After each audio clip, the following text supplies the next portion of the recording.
반갑습니다. 우리 시작기도 많이 하셨는데요. 우리 또 다시 하느님 말씀으로 우리 이 비전 강의 시작하도록 하겠습니다.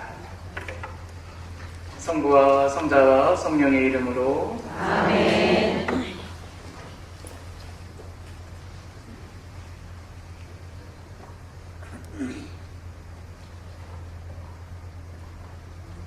형제 여러분, 나는 이미 그것을 차지하였다고 여기지 않습니다. 그러나 이 한 가지는 분명합니다. 나는 내 뒤에 있는 것을 잊어버리고 앞에 있는 것을 향하여 내달리고 있습니다. 하느님께서 그리스도 예수님 안에서 우리를 하늘로 부르시어 주시는 상을 얻으려고 그 목표를 향하여 달려가고 있는 것입니다. 그러므로 내가 사랑하고 그리워하는 형제 여러분, 나의 기쁨이며 화관인 여러분, 이렇게 주님 안에 굳건히 서 있으십시오.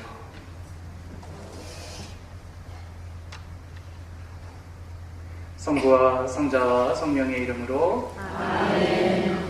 네, 제 소개를 해드려야 될 것 같습니다. 아까 우리 안내해 주시는 분이 초월성당 신부라고 얘기하는데요. 초월성당이 어딘지도 모르시지요? 네. 네. 같은 수원교구 살면서도 저도 초월성당이라는 데를 처음 가봤습니다. 네, 초월성당은요, 뒤에 아주 거저넉히 산이 있습니다. 그리고 그 앞에는 약 120m 되는 천이 흐르고 있습니다. 그리고 그 천에는 물이 있고요, 물고기가 있고요, 오리가 있고요, 온갖 생물체는 다 있어요. 그리고 따뜻한 공기도 있고 시원한 공기도 있고, 여름에는 선선하고 겨울에는 몹시 춥습니다. 그리고 몇 안 되는 교우들이 자신의 몫을 다 하고서 거기서 자신들이 하느님께 받은 사랑을 함께 나누고 있는 공동체. 그 공동체, 지난해 유행했던 말로 표현하자면은 다 준비된 곳에 그냥 아무것도 모르는 신부가 그냥 숟가락 하나 얹듯 떡하니 앉았더니 어디서도 받아보지 못한 사랑을 받고 이렇게 한 9개월째 살고 있는 신부가 초월성당 신부입니다. 네, 우리 이 피정하면서 염치 없는 청원부터 해야 될 것 같아요. 우리 교우분들한테. 오늘 인도원 교우분들도 있겠고 다른 본당 교우분들도 있겠지만은 특별히 사순식이 또 우리 자신이 새롭게 부활하는 그런 준비를 하는 은총의 시간에 우리 사랑하는 우리 형제 자매님들께 꼭 한 가지 부탁드리고 싶은 것이 있고, 오늘 피정 이렇게 강의도 하고 찬양도 하고 휴식도 하고 또 미사도 하실 것 같은데요. 그때 우리 수원교구 신부님들을 위해서 좀 기도해 주세요. 많이 어렵습니다. 몸이 힘든 게 아니라 사제직에 대한 어려움도 많습니다. 그래서 기도에 출중하신 우리 가톨릭 신자분들께서 참으로 미천한 사람들이 뽑혀서 거룩한 직무를 수행하는데 여러 가지 어려움이 있습니다. 우리 수원교구 신부님들을 위해서 기도해 주시고, 우리 교우분들은 내가 죄인이다, 내가 부족하다, 내가 참 믿음이 약하다 이렇게 말하지만 제가 보기에는 신부님들이 믿음이 제일 약합니다. 겸손한 것이 아니라 솔직해요. 오늘도 전 새벽미사 끝나고 나서 이렇게 개천 따라서 한 20분 걷는데 그런 말씀을 이렇게 듣게 돼요. 너 나를 믿느냐라는. 그래서 우리 참여, 이게 잘 모르겠는데 주변이 한가지 물어보시는데 전 대답을 못해서 혼나는데, 소통, 참여, 쇄신이라는 거 어디서부터 시작돼야 되냐면 수원교구 신부님들부터 시작돼야 됩니다. 그러면 착한 그리고 좋은 양들이신 우리 수원교구 80만 명의 우리 교우분들은 자연스럽게 하느님 계신 그 착한 목자의 우리 안에 머물 수가 있습니다. 그래서 오늘 하루 피정하시는 가운데서 각자의 아픔, 슬픔, 기쁨, 청원 다 들으셔도 좋은데 염치 없이 청해 드립니다. 우리 수원교구 신부님들의 성화를 위해서 꼭 좀 한 번씩 기도해 주시기를 부탁드립니다. 아셨죠? 네. 네. 저는 뭐 말주변도 별로 없고요. 잘하는 것도 없어요. 이 초월 가서 딱 느낀 거는 정말 내가 할 줄 아는 게 없구나라는 그런 이 벌거벗은 모습의 것인데, 이 벌거벗었다는 것은 또 의미가 있어요. 입으면 되니까.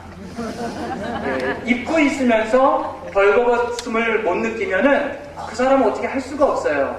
근데 벌거벗음을 느끼면 이제부터라도 좋은 것을 입으면 된다라는 생각이 듭니다.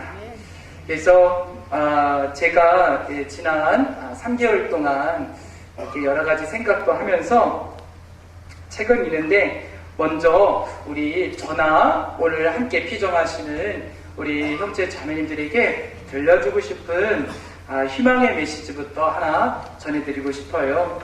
뭐 적고 그러지 마세요. 네. 성령께서 꼭 필요한 것은 우리 형제 자매님들 가슴 속에, 영혼에 지워지지 않게 새겨주실 테니까 깊이 감사하는 마음으로 들으시면 좋겠어요. 아멘. 절벽 가까이로 나를 부르셔서 다가갔습니다. 절벽 끝에 더 가까이 오라고 하셔서 더 가까이 다가갔습니다. 그랬더니 절벽에 겨우 발을 붙이고 서 있는 나를 절벽 아래로 밀어 버리시는 것이었습니다. 물론 나는 그 절벽 아래로 떨어졌습니다. 그런데 나는 그때서야 비로소 알았습니다. 내가 날 수 있다라는 사실을. 우리 형제 자매님들, 절벽 벼랑 끝으로 몰릴 때가 많고, 왜 하느님은 나에게 자꾸 저 끝으로 가시라고, 저 밑으로 떨어지라고 밀어내실까 생각하는데, 마지막에 좋으신 하느님께서는 결국 나를 날게 하는 그 존재, 날 수 있는 그 존재, 그래서 당신과 함께 자유로울 수 있는 존재, 그 자유를 통해서 기뻐할 수 있는 존재임을 깨닫게 해주신 거죠. 아멘. 저 역시도 밀리고 떨어져 갔더니 그때마다 필요한 날개가 있었음을, 그때마다 주님께서 주신 자유가 있었음을, 그때마다 주님께서 가슴에서 타오르게 하는 기쁨이 있었습니다. 아멘. 오늘 피정하시면서 마지막에는 여러분들은 떨어지는 사람이 아니라 어떤 사람이에요? 모든 사람. 나에게 하늘 높이 자유롭게 그리고 기쁨으로 주님의 천사들과 성인들과 하느님과 함께 떠나를 수 있는 그러한 기쁨, 그 평화가 있기를 바랍니다. 저는 오늘 기쁨, 그리스도인의 표징이라는 주제, 이름, 그 제목은 그럴싸해요. 근데 내용은 어떨지 모르겠는데요. 기쁘기 위해서 우린 정말 기쁘고 싶은데 또 기쁨을 늘 바라고 있고, 그 기쁨이 우리 신앙의 목적이기도 하다라고 생각을 하는데 진짜 기쁘질 않아요. 성당 어제 주일 미사 잘 들으셨죠? 네. 기쁘셨습니까? 네. 뭐 마냥 기쁠 수는 없겠지만은, 제가 이렇게 책을 읽다가 또 이제 성체조배 하면서 여러 가지 생각했어요. 신부로 살면서 우리 교우분들은 신부 얼굴이 곧 복음이더라고요. 그쵸?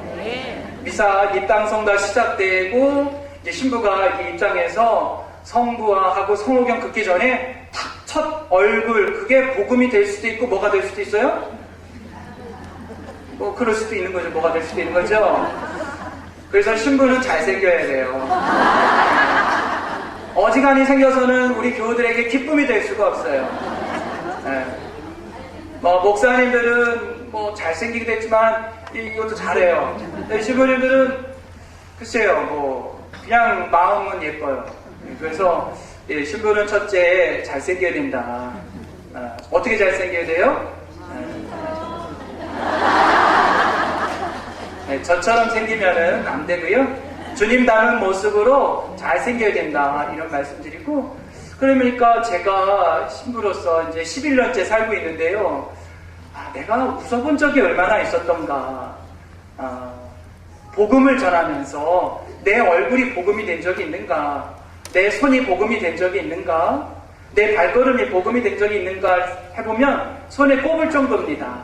그래서 내가 먼저 웃어야, 내가 먼저 평화로워야, 내가 먼저 기쁨이 넘쳐야 교우분들을 만났을 때도 기쁘지 않겠냐는 거예요.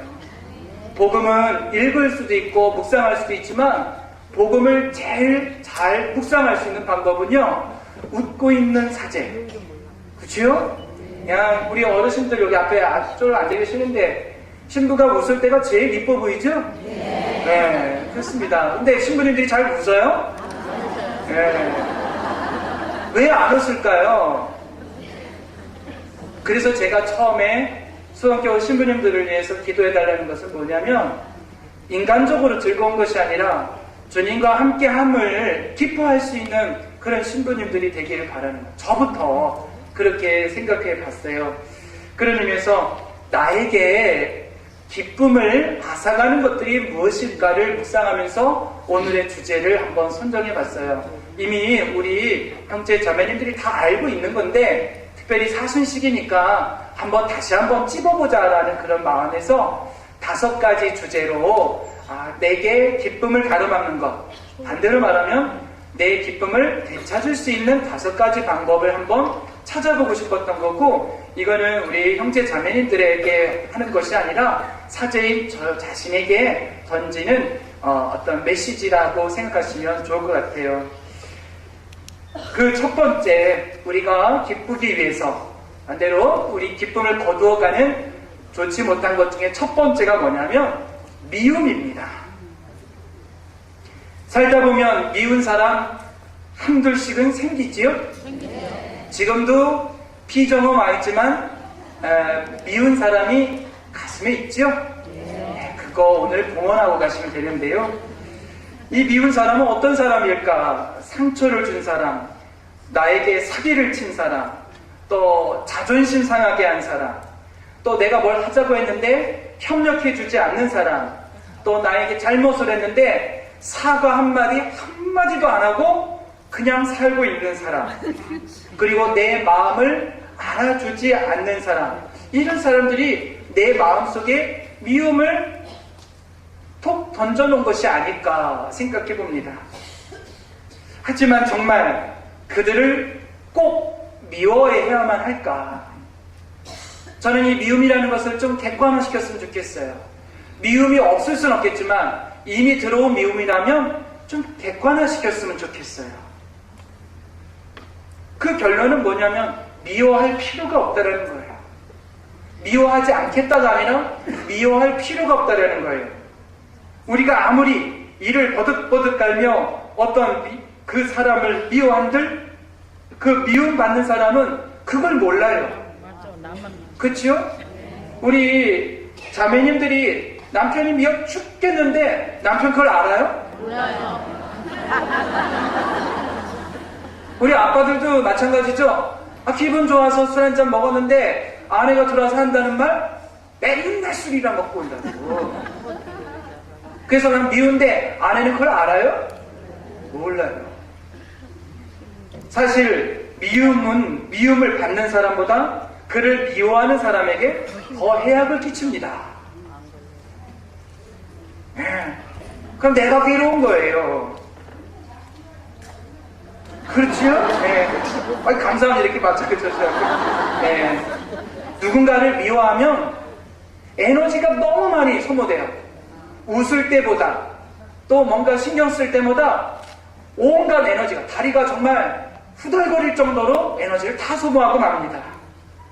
그러니 건강도 해치게 돼요. 그리고 마음도 어두워져요. 그에 반해 내가 미워하는 사람은 어떻게 삽니까? 먹을 거 다 먹고, 놀 거 다 놀고, 즐길 거 다 즐기고 삽니다. 그런데도 미워하는 마음이 정말 필요한 것일까? 우리 남아프리카 공화국의 최초의 흑인 대통령 만델라 대통령을 잘 기억하실 거예요. 그렇죠? 이 만델라 대통령은 무고하게 27년 동안 감옥에서 살았습니다. 그런데 이 감옥살이를 했던 만델라 대통령이 이제 대통령 취임식 때 누구를 초대했냐면 27년 동안 감옥에 살면서 자신을 학대했던 3명의 교도관을 초대했습니다. 그리고 그 취임식 때 대통령이 직접 정중하게 맞이했습니다. 사람들은 이상하게 여긴 거죠. 저 나쁜 사람들이, 저 미워 죽겠는 사람이, 저 왼수 같은 사람을 왜 대통령은 저렇게 정중하게 맞이하는가? 그래서 대통령이 이런 말을 했답니다. 마침내 자유로 통하는 큰 문을 나섰을 때 나는 모든 고통과 원한을 뒤로 남겨두기로 결심했다. 그렇지 않으면 몸은 자유로워도 마음은 여전히 감옥에 갇혀 있으리라는 사실을 잘 알기 때문이다. 미움은 감옥과 같습니다. 이 감옥 속에 스스로 가둬둬서는 안 되는 것입니다. 그런데 여전히 많은 사람이 미움이라는 감옥을 스스로 만들어 놓고 거기에서 모든 것을 가둬놓습니다. 기쁨도 지혜도 행복도 다 그 미움에 다 가둬놓습니다. 또 이런 사람이 있었어요. 어떤 여자가 이 사랑하는 남편과 함께 아주 멋지게 배낭여행을 가기로 했습니다.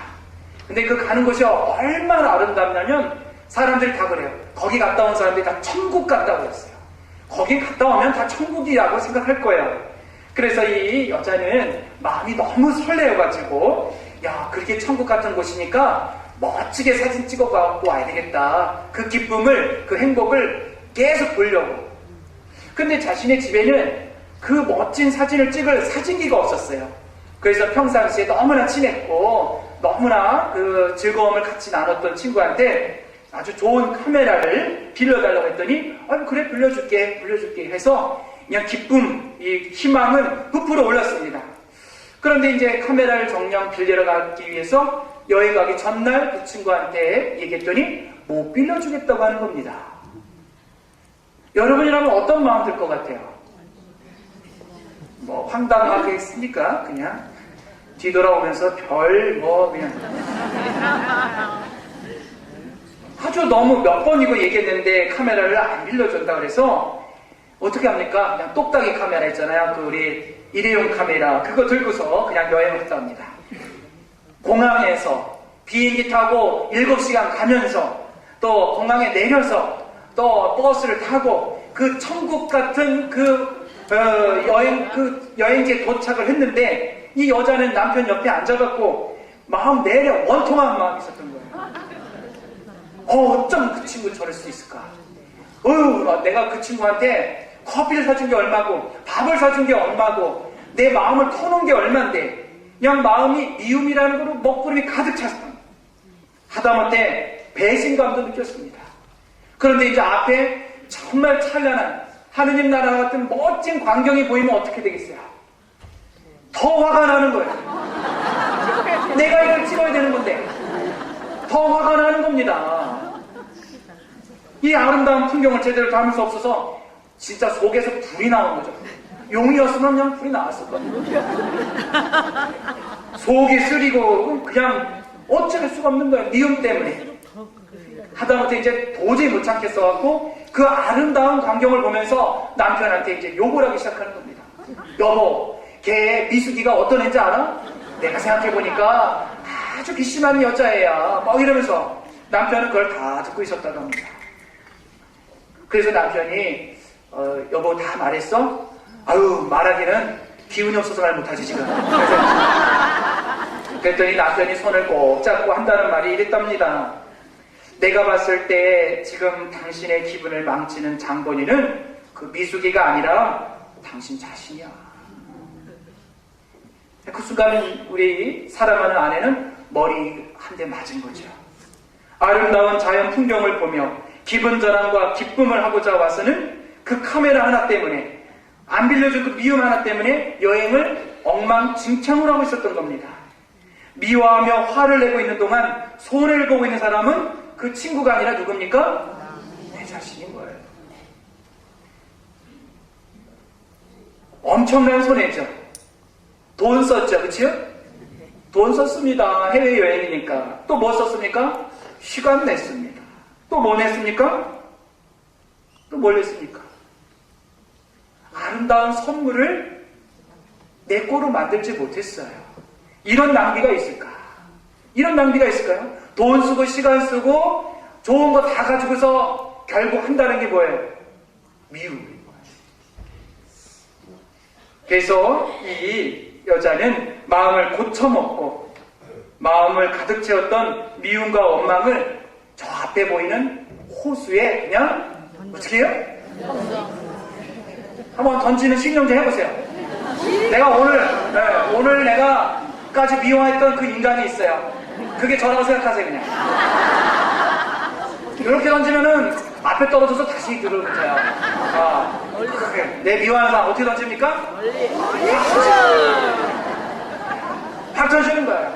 소심하게 이러면 안 돼요. 그렇게 하자 비로소 천국 같은 그 아름다움이 내 눈으로, 귀로, 온 몸과 마음으로 싹 들어오는 겁니다. 마음이 가벼워지고 어느새 기쁨, 평화가 돌아온 겁니다. 이 사순시기는 그런 것 거예요. 뭘 안 하겠다가 아니라 뭐예요?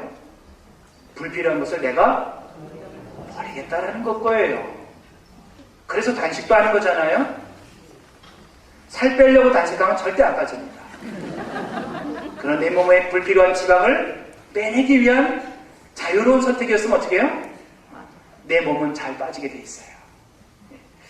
그래서 미움은 나를 묶는 족쇄와도 같은 겁니다. 감옥이자 족쇄와도 같습니다. 지금 우리 형제 자매님들은 어떤 종류의 족쇄에 묶여 있습니까? 미움입니까? 두려움입니까? 원망입니까? 죄책감입니까?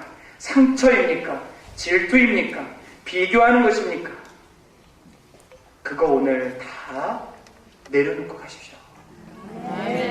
인덕원에 내려온다고 해서 인덕원에 쌓이는 것이 아니라 하느님 자비로 그 모든 것은 사라집니다. 내가 지금 그 족쇄와 같은 미움을 내려놓지 못하는 이유는 지금 그것들에 묶여있다는 사실을 모르거나 내가 인정하지 못하기 때문입니다. 사실 인정하는 바로 그 순간 그것이 얼마나 큰 고통을 주었는지도 깨닫지만 그렇기 때문에 내려놓아야 된다는 것을 압니다. 그때 비로소 진정한 자유, 기쁨, 그것이 나는 겁니다.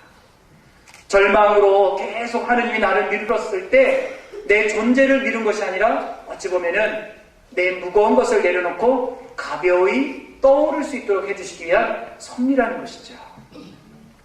미움을 넘어서게 하는 것. 그럼 도대체 어떻게 미움을 넘어설 수 있을까? 우리가 미움을 계속 하루, 이틀, 3일, 4일, 일주일, 한 달, 어쩔 때 몇 년째 하고 있는 것은 기억 때문입니다. 미움을 넘어서게 하는 것, 내버리게 하는 것도 기억이고 미움에 묶이게 하는 것도 기억입니다. 어떤 책에서 읽어보니까 물고기의 기억력은 몇 초가 될 것 같아요?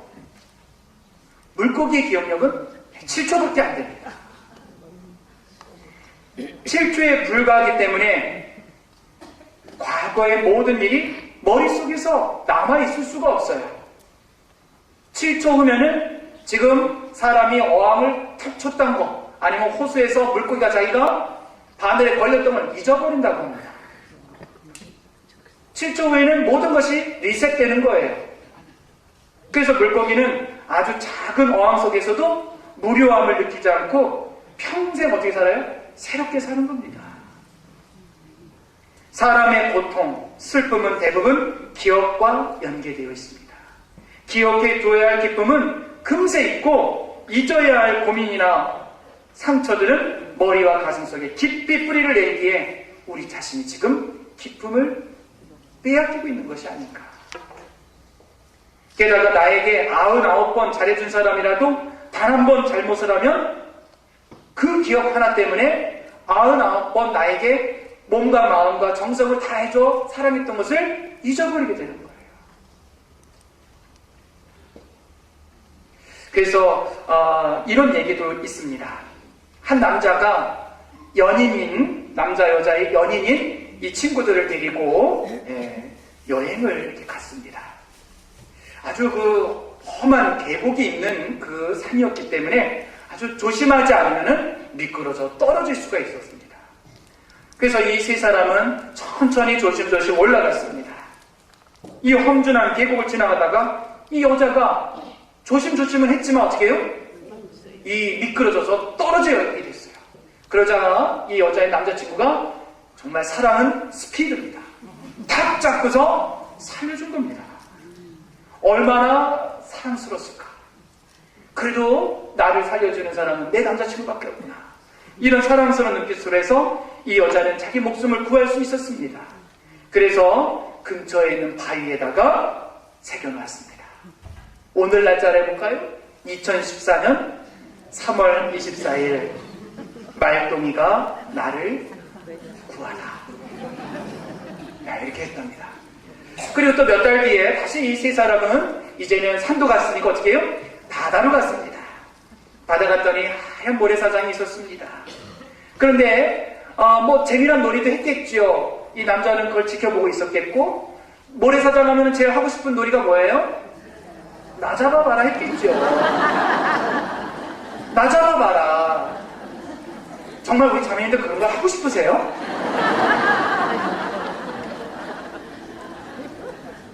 어쨌든 나 잡아봐라 했는지 뭘 했는지, 뭐 나 잡다가 뭐 꼬집었는지 어떻게 했는지 싸우기 별일 아닌 거로 싸웠다고 합니다. 이 싸움이 너무나 격하지다 보니까 어떻게 해요?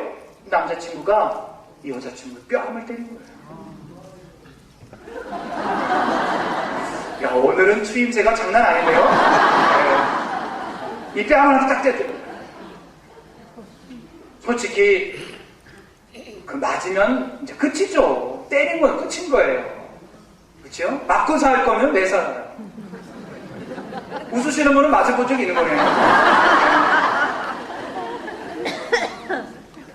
남모를 아픔이지요. 예. 그랬더니 이 여자가 한참 지나가서 모래사장에다가 2014년 뭐 3개월 뒤니까 6월 24일 남자친구가 나의 뺨을 때린다.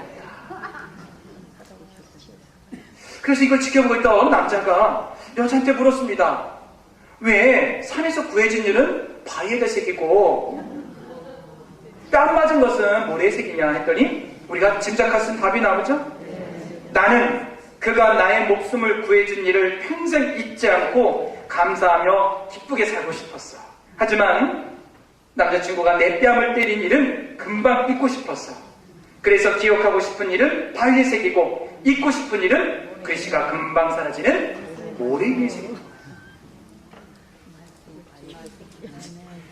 아름다운 일은 기억하고 나쁜 일은 되도록 빨리 지워버리는 것, 그게 진짜 가톨릭 신자의 성찰입니다. 이 얼마나 지혜로운 선택이에요. 결국 미움을 내려놓는 것, 기쁨을 얻는 것, 누구의 선택입니까? 나의 선택인 거예요. 물론 미움을 선택할 때도 있어요. 정말 뺨을 맞았는데 밉지 않았을 거 어딨겠어요. 그러나 1시간 뒤, 하루 뒤에 그래, 내 목숨을 살려준 사람인데 내 자신을 그렇게 세상에서 둘도 없이 사랑해준 사람에 대해서 다시 그 사랑을 선택하면 나는 기쁨을 선택하게 되는 거예요. 오늘 하느님의 도우심으로 오늘 함께 하신 우리 형제 자매님들이 참 슬프고 어렵고 미운 일도 많겠지만 잠시 후에는 기쁨을 선택할 수 있는 용기를 주시길 바라요. 아멘. 이런 내용을 우리 미움으로 가서 우리가 기억해야 될 하느님 말씀을 한번 기억해 봤으면 좋겠어요. 먼저 이사야서의 내용입니다. 여기에 나의 종이 있다. 그는 내가 붙들어주는 이, 내가 선택하니 내 마음에 드느니라. 내가 그에게 나의 영을 주리라. 여러분들은 하느님이 붙들어주는 사람이에요. 저도 마찬가지. 저는 요즘 막 붙들어주길 바래요. 그리고 하느님이 선택해 주셨어요. 하느님 마음에 이미 들어와 있는 사람들이 누굽니까? 나예요. 잠시 잊을 뿐이지 다시 이 기억을 떠올리면 나는 그런 존재였던 거예요. 그리고 또 이런 말씀 이사야서에 있습니다. 야곱아 이것을 기억하라. 이스라엘아 너는 나의 종이다. 내가 너를 빚어 만들었다. 너는 나의 종이다. 이스라엘아 나는 너를 잊지 않으리라. 내가 너의 악행들을 구름처럼 너의 죄악들을 안개처럼 쓸어버렸다. 나에게 돌아오너라. 내가 너를 구원하였다. 하느님의 기억 속에는 하느님은 7초의 기억을 가지고 계실 것 같아요. 어떤 기억이요? 나쁜 것, 우리들의 악행에 대해서는 7초만 기억하셨다가 영원히 기억하시는 건 뭐예요? 우리 자신. 당신이 빚어 만드시고 당신 모습대로 만드신 우리를 늘 기억하신다는 거. 잊어버리지 않는다는 거. 누군가에게 잊혀지지 않는다는 게 얼마나 큰 기쁨입니까? 여러분들은 여러분을 잊지 않는 사람이 있습니까?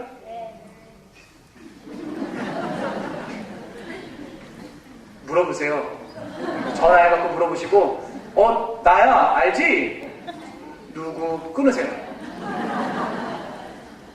세상 모든 것들이 나를 잊어도 내 이름 석자마저도 잊어도 내가 살아있는 죽었는지 내가 슬픈지 괴로운지 이 모든 것을 누구더라도 알지 못한다 하더라도 하나님은 나를 기억하시고 그래서 바울 사도는 이렇게 표현합니다. 예수 그리스도를 기억하십시오. 그분께서는 다윗의 후손으로서 죽은 이들 가운데서 되살아나셨습니다. 이것이 나의 복음입니다. 바울 사도는 그 많은 고단한 삶 속에서도 이 복음만큼은 잊지 않은 것입니다.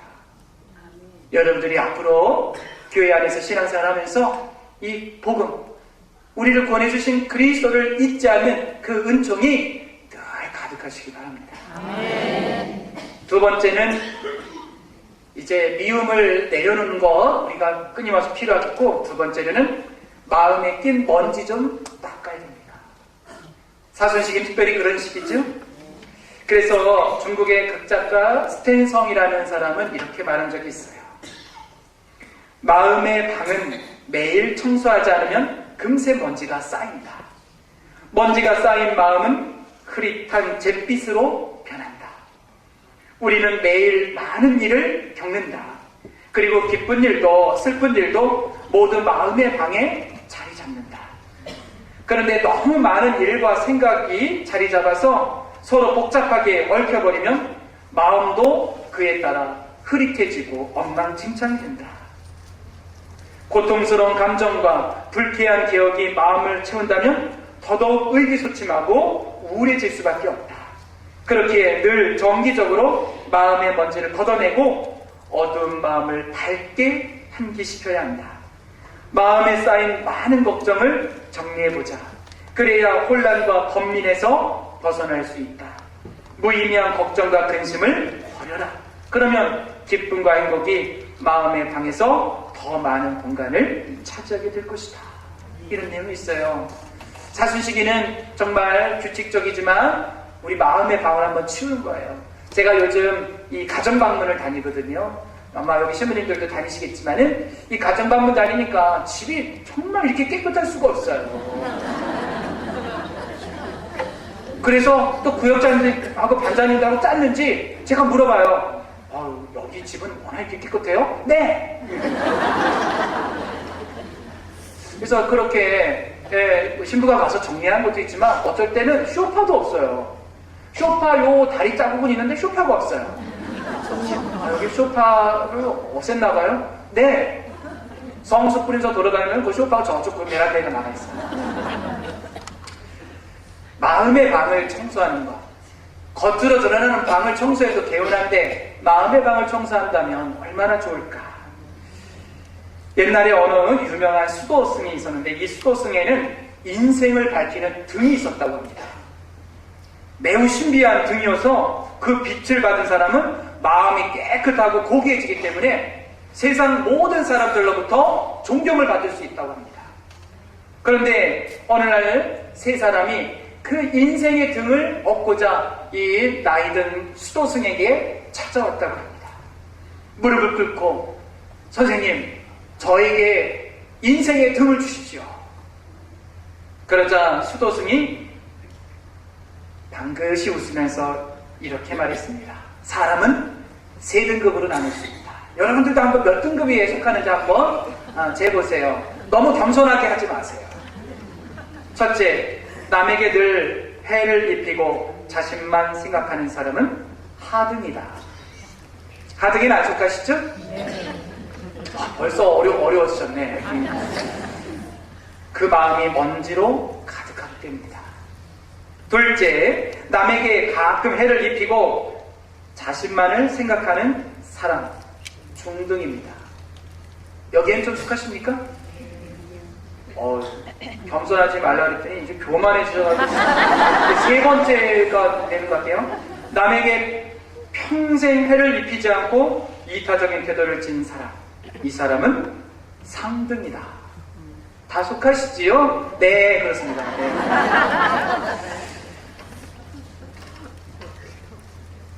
그 마음이 깨끗하기 때문에 무사람으로부터 존경을 받습니다. 그래서 이 수도승은 이렇게 말해요. 사람의 마음은 수정과 같아서 먼지가 앉지 않도록 항상 깨끗하게 닦아야 한다. 세상에 몸담고 있는 사람일지라도 늘 마음을 깨끗이 닦으면 얼마든지 고귀한 품위와 거룩한 곳에 이룰 수 있다. 이렇게 얘기해요. 이 말을 마치고 나서 이제 수도승이 이 세 사람한테 이 책 한 권씩을 줍니다. 이 책은 아무것도 쓰여져 있지 않은 책입니다. 다만 제목은 양심의 책입니다. 제목만 크게 써있어요. 양심의 책. 그 책을 주면서 세상에서 살아보라고 합니다. 살아보되 사람들과 사는 동안 남을 해하고 이기심을 부렸다면 하나도 빠짐없이 다 적으라고 했습니다. 그리고 20년 뒤에 만나자고 했습니다. 그래서 20년 뒤에 가장 훌륭하게 산 사람에게 자신이 가지고 있는 인생의 등을 건네주겠다고 했습니다. 이 세 사람은 이제 그래? 살아보지 뭐 해서 쭉 살아봤습니다. 20년 동안. 그리고 20년 후에 이제 그 노트를 가지고서 다시 수도승을 찾아왔지요. 근데 이 수도승은 마침 수도원에 없었습니다. 잠깐 나가 있었답니다. 근데 이 나가 있는 시간이 길어갖고 지루해서 자신들이 적어왔던 양심의 책에 적어왔던 내용들을 하나씩 읽어봤습니다. 자신이 남에게 해를 끼쳤던 것, 실망했던 것, 상처를 주었던 것, 미움을 가졌던 것, 거짓말했던 것, 뭐 여러 가지 이기적으로 살았던 것, 이런 걸 읽어보니까 다시 반성이 됐습니다. 그래도 또 수도승이 안 와서 어떡합니까? 서로 나눠서 봤습니다. 돌려가면서. 서로 책을 돌려보니까 어떤 말을 하게 돼요? 조언을 하게 됩니다. 진심 어린 조언을 하게 되는 거예요. 자네 이런 것 때문에 많이 어려웠군. 야, 이런 것 이렇게 하는 게 더 좋지 않겠는가? 그렇지 하면서 세 사람이 서로 주고받으면서 이제 대화 속에서 진심 어린 깨달음을 얻기 시작한 겁니다. 3일이 지난 다음에 이제 이 사람들은 알게 되었습니다. 인생의 등이라는 이 보물은 누가 주는 것이 아니라 자신의 마음속에 있다는 것.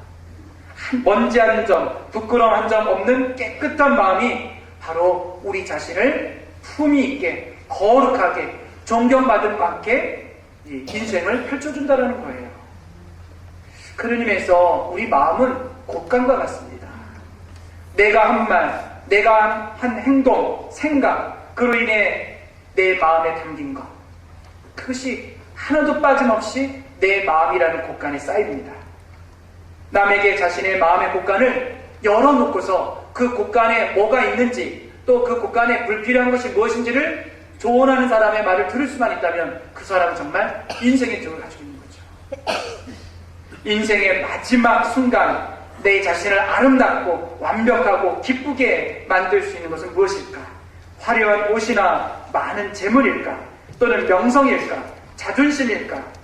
우리를 마지막 순간에 기쁨의 빛으로 밝힐 수 있는 것은 수도승이 말했던 맑은 마음, 단순한 마음, 철부지 어린이와 같은 순수한 마음일 겁니다. 둔하고 무겁고 잔뜩 더러진 마음으로는 기쁨이 와도 기쁘지 않아요. 행복이 와도 행복하지 않아요. 그렇기 때문에 우리는 기도와 성찰을 통해서 매 순간 우리 자신을 닦아내는 거예요. 우리가 사순절에 맨날 성찰하자 얘기하면은 죄책감만으로 계속 찌르는데 사순시기는 그런 시기가 아닌 거예요. 뭐 하는 시기예요? 내 마음을 닦아주는 시기예요. 어루만져주는 시기예요. 성찰하랬더니 난 이것도 잘못했고 이것도 잘못했고 이것도 잘못했고 그래서 나는 죄인이요. 나는 성당 다닐 자격도 없는 것 같아. 아유 부끄러워. 이런 게 아니라 닦아주는 시기입니다. 그렇게 닦아주다 보면 깨끗해지죠. 그렇게 깨끗해지다 보면 어떡합니까? 내가 보이고 또 네가 보이는 거죠. 사람은 나이가 들수록 진실한 감정과 내면의 흠집, 그림자를 감추기를 바빠합니다. 그러다 보니 어떤 일에도 기쁨을 느끼지 못해요. 감춘 게 많으니 기뻐도 가식적으로 기쁜 거예요. 내 마음에는 무거운 미움이나 상처들이 잔뜩 들어와 있기 때문에 기뻐도 잠깐 기쁜 거예요. 그래서 바울 사도가 주님 안에서 기뻐하십시오라는 것은 주님 안에서 벌거벗고 기뻐하는 얘기입니다. 감추지 말고 그냥 벌거벗은 채로 철부지 아이가 엄마 아빠 앞에서 벌거벗고도 막 하고 벌거벗고 오줌 쭉 싸고 이런 모습처럼 내가 있는 그대로 하느님 앞에 있을 때 기쁜 것처럼 우리도 자꾸 감추기 시작하면 자꾸 내 자존심이라는 그 명분만 좋은 그것으로 내 자신을 가둬두면 기쁠 수가 없는 거예요. 자존심 강한 사람은 기쁘지 않아요. 그러나 자긍심이 강한 사람은 늘 기뻐요. 여러분 자존심이 강하죠?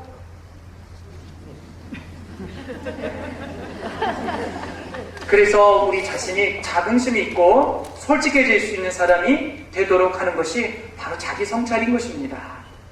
그래서 드라마 볼 때만 오는 것이 아니라 내가 성체 앞에서 또 기도할 때 말씀을 묵상할 때 실컷 눈물을 흘릴 수 있다는 것은 아직 내 마음이 그렇게 메마르지 않았다는 거예요.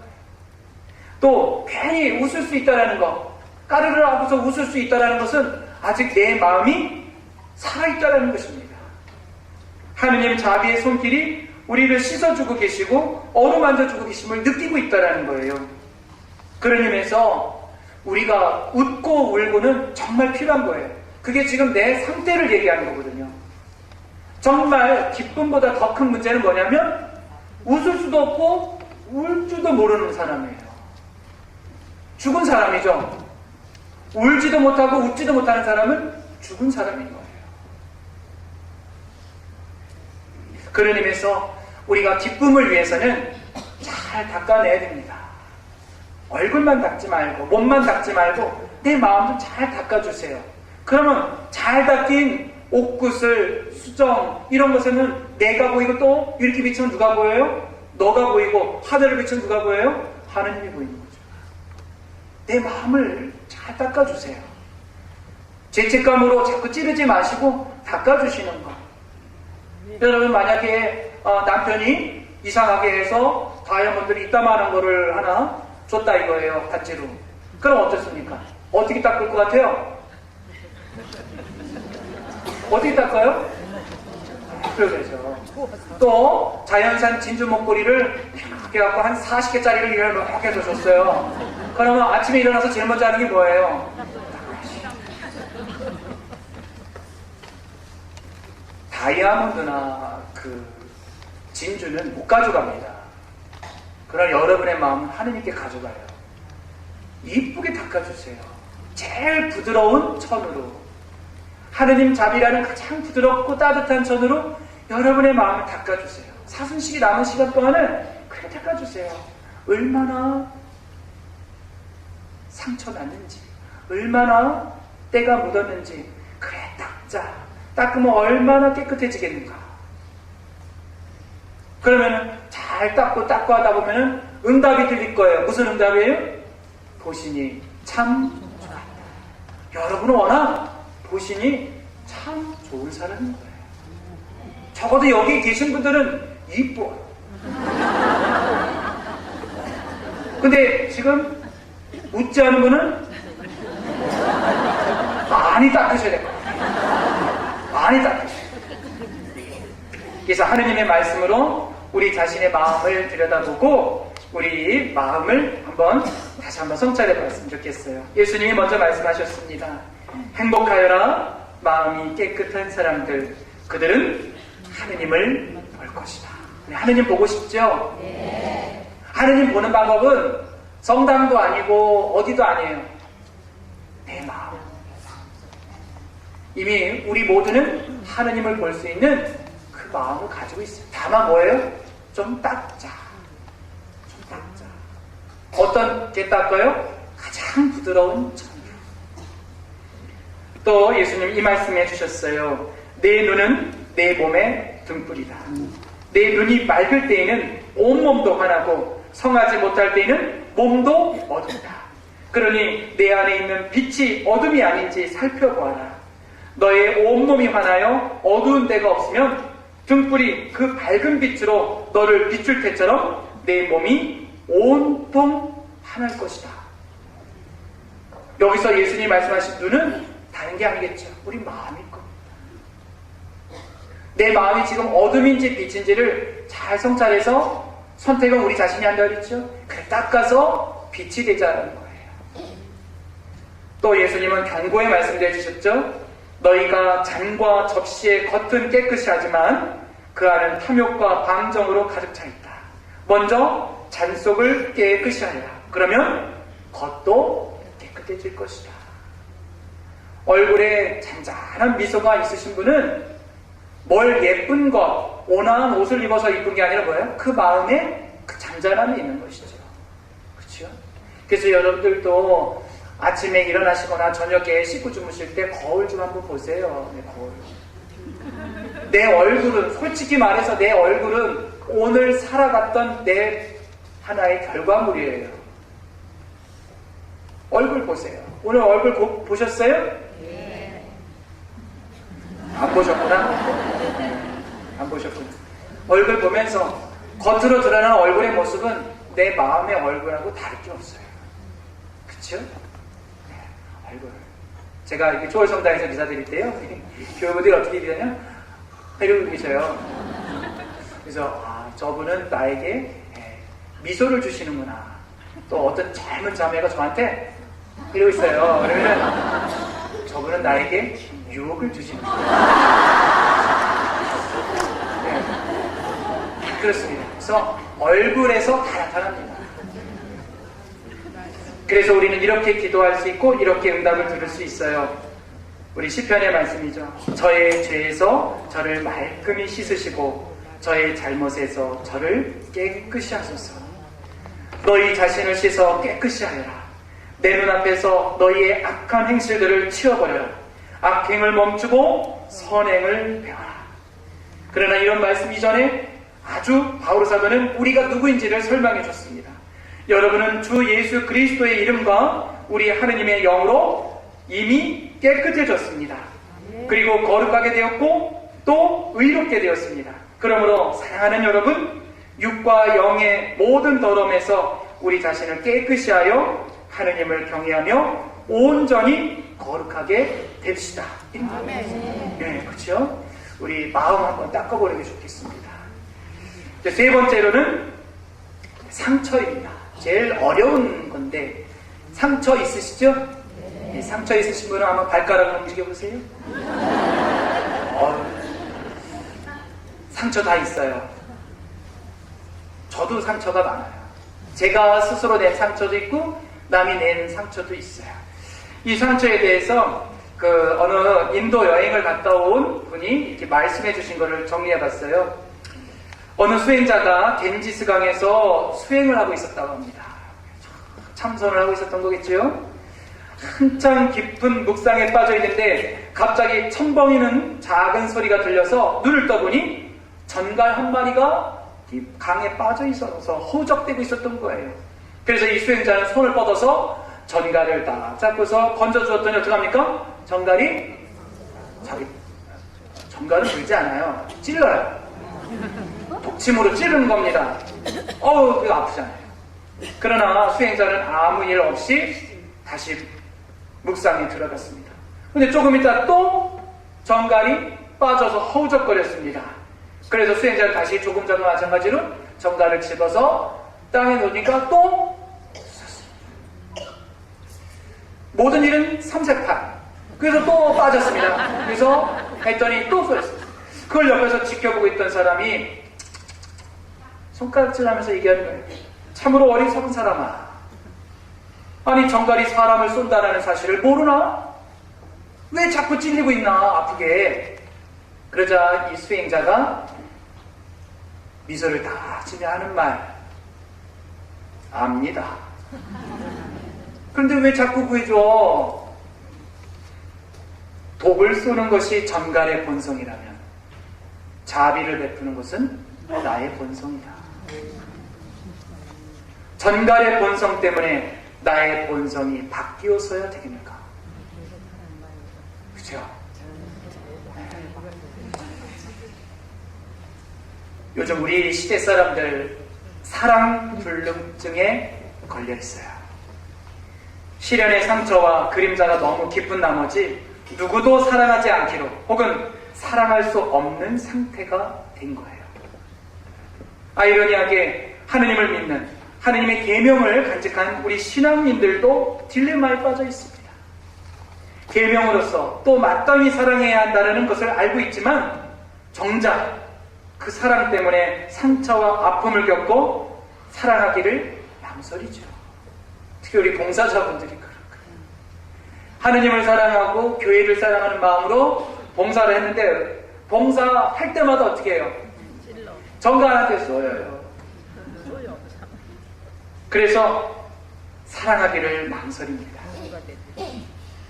어떤 일이나 봉사나 어떤 사람에게 진심을 다하지 않는다면 최소한 고통이나 상처를 피할 수 있지 않겠냐라는 생각에 봉사도 일이 좀 안 하려고 해요.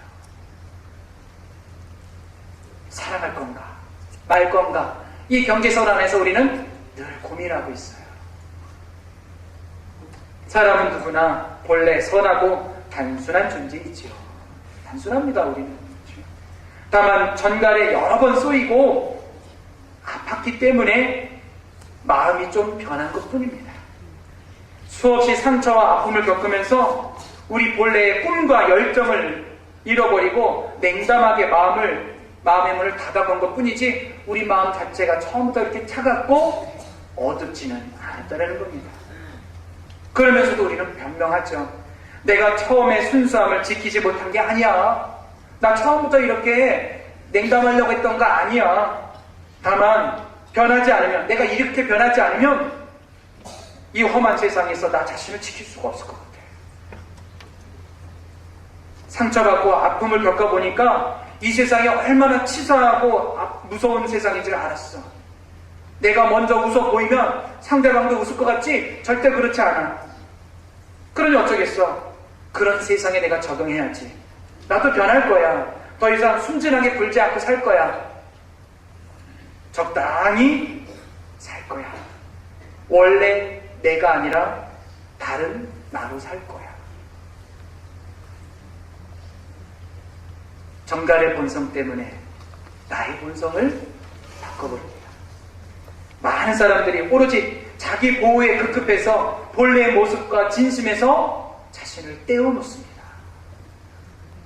그런다고 해서 정말 자신이 보호받고 편안하고 행복하고 기쁜가? 그렇지도 않아요. 어쩌면 보호가 아니라 과거의 상처와 아픔에 자신을 어떻게 하는 거예요? 감금시키고 있습니다. 자신의 열망, 희망, 사랑, 보람, 순수한 뜻, 이 모든 것도 뭘로 감금시키고 있는 거예요? 그 상처들 속에 감금시켜 놓은 거지 결코 자기를 자유롭게 하는 건 아니죠. 어떤 광고 문구에 이런 말이 나오죠? 열정이 없는 사람은 용서받을 수 없다.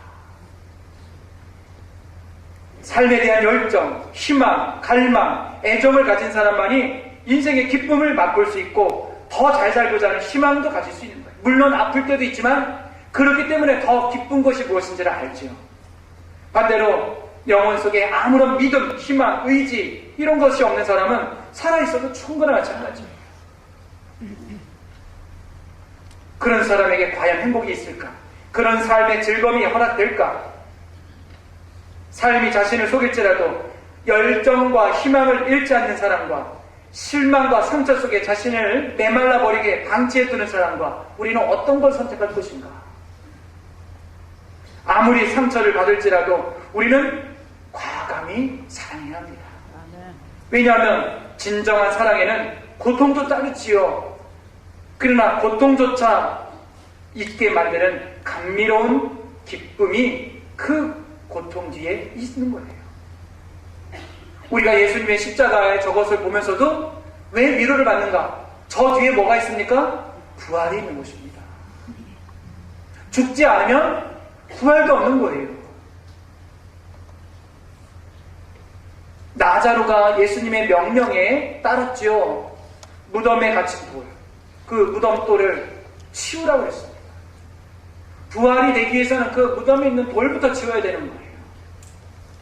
내 상처가 가로막고 있는 한 나는 살아있어도 그 밖을 나올 수가 없는 거예요.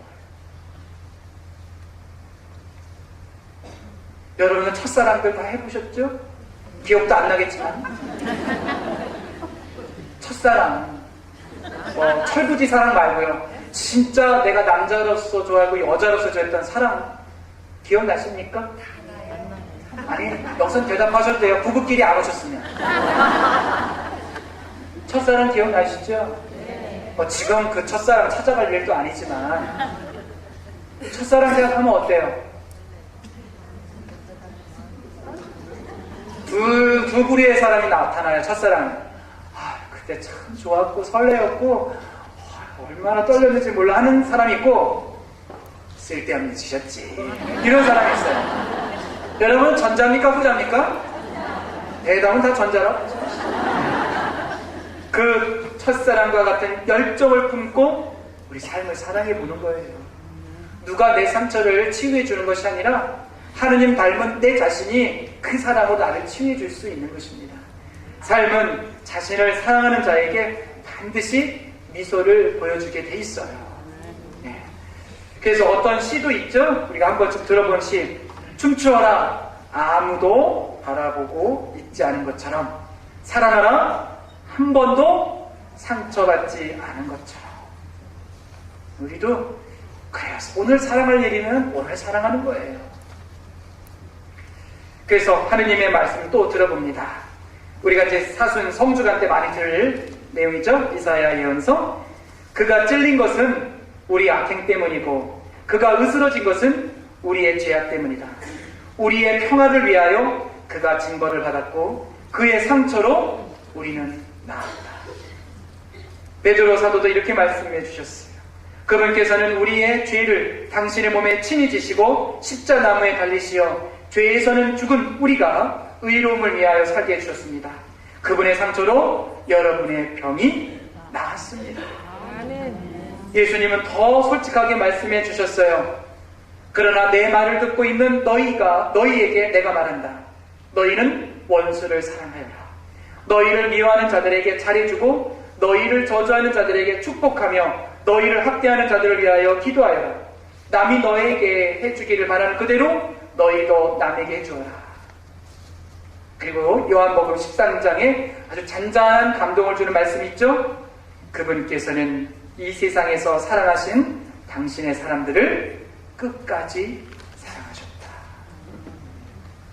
그래서 요한 1서는 이렇게 우리를 재촉합니다. 사랑하지 않는 자는 죽음 안에 그대로 머물러 있습니다. 그분께서 우리를 위하여 당신 목숨을 내놓으신 그 사실로 우리는 사랑을 알게 되었습니다. 그러므로 우리도 형제들을 위하여 목숨을 내놓아야 합니다. 여러분의 상처를 치유해 주실 분은 예수님이십니다. 그러나 그 예수님은 우리를 사랑하시기 때문에 우리가 받은 상처를 고스란히 당신의 것으로 받아들이셨어요. 우리가 감당할 수 있는 상처였다면 그 상처를 통해서 분명 우리가 예수님처럼 누군가를 사랑해 줄 수 있는 그 대상이 있을 거예요. 네 번째로는 이제 멈춤에 대해서 말씀드리고 싶어요. 기쁨을 앗아가는 네 번째 요소, 멈춤을 모르는 욕망입니다. 멈춘다라는 거. 지금은 제가 안 하는데 제가 스키를 탄 적이 있어요. 저쪽 시와에 있었을 때 지금 관리국장이신 분님이 저를 지구 신부들을 데리고서 저쪽 그 용평에 데려가서 스키를 이렇게 탔는데 제가 아무것도 모르는 데니까 어떡합니까? 그냥 A자로 내려오면 돼. 이러는 거예요. A자로 내려오면 됩니까? 근데 저는 뭐 경황이 없지 않습니까? 그 높은 산, 하얀 그 설원에서 A자로 내려오면 돼. 그래서 정말 그 곤도라를 타고서 제일 꼭대기 올라갔어요. 신부님들하고 같이. 그래서 A자로 내려오면 돼. 그래서 A자로 내려가려는데 A자로 된다고 내려갑니까? 남들이 타는 모습을 보면 A자가 아닌데 분명히 나한테는 A자라고 말씀하시네. 그래서 어쨌든 그 제일 높은 그 슬로프에서 A자로 내려오는데 이건 미끄러져 내려오는 게 아니라 뭡니까? 굴러 내려오는 거예요. 굴러 내려와도 더 큰 문제는 뭐예요? 멈출 수가 없어요. 제일 높은 데예요. 이렇게 보면은요, 먼저 이겁니다. 내려오는데 못 내려오는 거예요. 옆에 있는 초등학생도 나를 쑥 지나보고서 가더라고요. 그래서 이게 내려왔는데, 굴러 내려왔습니다. 어제 가까스로 굴러 내려왔는데, 느낀 게 하나 있는 거예요. 내가 내려오는 것은 배웠지만, 뭘 못 배운 거예요? 멈추는 걸 못 배운 거예요. 왜 나는 멈춘다라는 생각을 못했을까? 내가 왜 멈추는 것을 생각을 못했고, 그저 내려올 생각만 했을까? 속도를 줄이고 멈출 줄 알아야 빨리 또 부드럽게 스키를 탈 수 있다는 거. 그래서 저는 낮은 곳에서 끊임없이 멈추는 연습, 끊임없이 나가는 연습, 이 두 가지를 병행했습니다. 그리고 나서 이제 올라가서 했더니 그나마 덜 굴르고 내렸어요. 우리 삶도 마찬가지가 아닐까. 스키를 잘 타는 것도 중요하지만 속도를 조절하여 잘 멈출 줄 아는 것도 우리 인생의 중요한 부분입니다. 그래야 나무나 돌, 사람과 펜스에 부딪히지 않고 살 수 있기 때문입니다. 자동차도 마찬가지가 아닌가 싶어요. 요즘 자동차 되게 좋잖아요. 그렇죠? 200km도 달릴 수 있어요. 저도 가끔 마음이 허하면 한 180km까지 막 달려가요. 그러시면 안 돼요, 시모님. 네. 뭘 걱정을 합니까? 하느님께서 더 살게 하실 거면 사는 거고. 200km, 똑같은 엔진과 똑같은 변속기로 200km, 시속 200km를 달릴 수 있는 차가 있고 150km를 달릴 수 있는 차가 있어요. 차이는 뭘까? 브레이크입니다. 달리기와 200km를 달릴 수도 있겠죠. 똑같은 엔진에 똑같은 변속기라면. 그런데 이 차가 잡지를 못하면 어떻게 해요? 사고가 날 수밖에 없는 거예요. 우리도 운전하시는 분들 아실 거예요. 하다 가잖아요, 그냥. 근데 좋은 차는 하지 않아요. 이렇게 되죠. 오래된 차는 하다 쾅 가는데 좋은 차는 이렇게 멈춰야 비로소 달릴 줄 압니다. 멈춰야 보이는 게 있는 겁니다. 멈춰야 아름다움이 눈에 들어옵니다. 멈춰야 더 멀리, 더 빨리, 더 안정적으로 갈 수 있습니다. 인생의 아름다움과 행복은 바쁜 와중에도 잠시 멈출 줄 아는 사람. 그래서 내가 누구이고 네가 누구이고 내 주변이 무엇이 있는지를 볼 수 있는 사람이야말로 또 빨리 가서 또 아름다운 것을 볼 수 있는 사람이죠. 사람들은 대부분 정신없이 바쁘게 살아가느라고 도무지 멈출 줄을 모릅니다. 바쁘게 돌아가는 세상 속에서 얼마나 분주히 살아가는지 주변 환경, 대자연의 아름다움 이런 것뿐만 아니라 내 자신도 볼 겨를이 없습니다. 많은 사람들이 바쁘게 사는 가운데 삶의 아름다움과 고마움, 기쁨 이런 것보다는 긴장감, 걱정들만 보고 있습니다. 터널 속에 빨리 달리면은 시야가 좁아진다고 하죠. 우리가 빨리 달리면 달릴수록 시야가 넓어지는 것이 아니라 어떡합니까? 좁아집니다. 그렇다고 그렇게 달리라는 얘기 아닙니다. 빨리 달릴수록 시야가 좁아집니다. 몸은 긴장됩니다. 그것 가지고서 자유로움을 누릴 수가 없습니다. 우리 삶도 마찬가지예요. 멈출 줄 알아야 되고 속도를 줄일 줄 알아야 보일 게 보이고 몸도 이완돼서 편안한 건데 우리는 항상 목 디스크, 허리 디스크, 편두통 왜 옵니까? 달리기만 해서 그래요. 달리기만 해서. 우리 시대가 가장 크게 앓고 있는 병입니다. 휴식 불능증. 죽어라고 고생만 하며 살 줄 알지 보통 쉴 줄을 모릅니다. 모두 너무 바쁘게 사느라고 자신에게 문제가 생긴 것도 모르고 이 문제에 대해서 생각해 볼 여유도 갖지 못하고 삽니다. 그래서 어쩔 때 휴식 시간이 오면 어떡합니까? 어쩔 줄을 몰라요. 제가 그랬어요. 저는 일 중독자입니다. 가만히 앉아 있을 수가 없어요. 가만히 앉아 있는 시간 딱 그 순간에 감문 쓰는 시간. 그때는 목이 거의 목을 쭉 쳐다보습니다. 근데 그걸 다 하고 나서도 이제 뭐하지? 이런 생각을 하고 있어요. 휴식 자체를 누릴 수가 없어요. 제 동창들도 그래요. 쟤는 평생 저러다 살다 죽을 거야. 여러분 가운데 그런 분 없습니까? 평생 일만 하시는 분이 계시지 않나요? 근데 행복하십니까? 불안합니다. 일이 없으면 불안합니다. 그래서 어떤 사람은 이렇게 비유합니다. 강아지한테 강아지 머리에 고기를 매달아 이렇게 내놓은 거. 강아지는 어떡합니까? 그걸 먹으려고 막 뛰어다닙니다. 그럼 뜁니까? 그 뛴다고 이게 잡힙니까? 안 잡히거든요. 개는 그냥 무조건 죽어라 달리는 것 뿐이지 이 개가 땅에 내려놓고 다리로 할 방법을 찾지 않는다. 욕망이라는 게 그렇습니다. 절대 채워지지 않습니다. 만족하지 못합니다. 절대 쉬게 하지 못합니다. 그래서 그 욕망에 따른 삶에 자기 인생을 다 소모시켜버립니다. 그리고 열심히 하고 나서 혼자 있을 때 어때요? 고통과 허무함을 느끼죠. 우리 아마 여기 계신 연세 드신 분들 아이들 시집장가 다 보내고 나서 집에 혼자 있을까 어떻게 해요? 다 뺏기고 공허한 것 같아요. 다 뺏긴 것 같아요. 가끔 전화라도 하면 좋은데 바쁘다고 전화도 안 해요. 혼자 베란다 보고 있어요. 개나리는 폈나? 너는 폈구나. 나는 지는데. 이러면 산수야 폈냐? 나는 지고 있다네. 이러면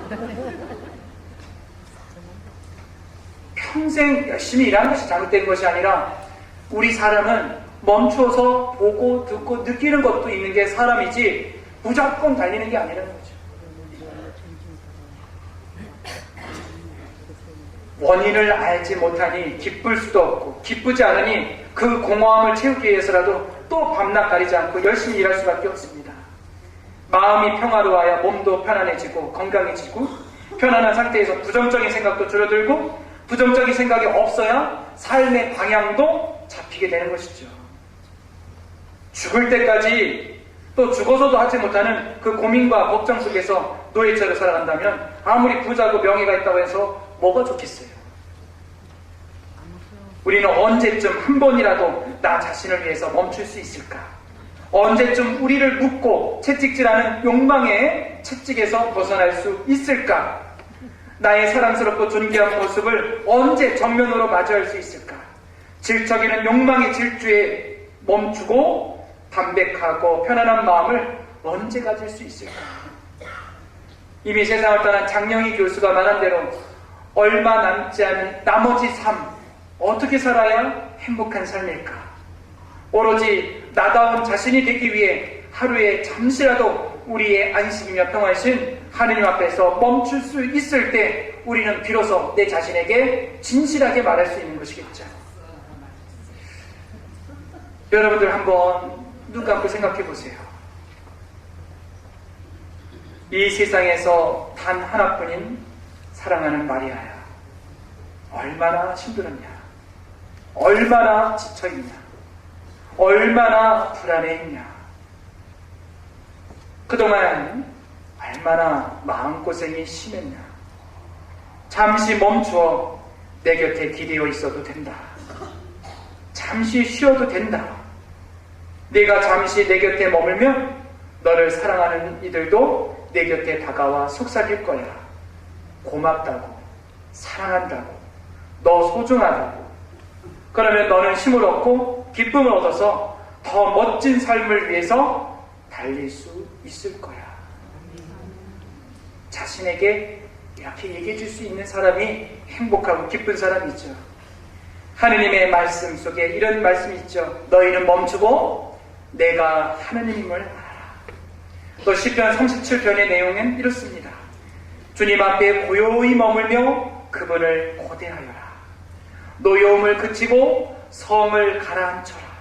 격분하지 마라. 악을 저지를 뿐이다. 고요히 내 앞에 머물러라.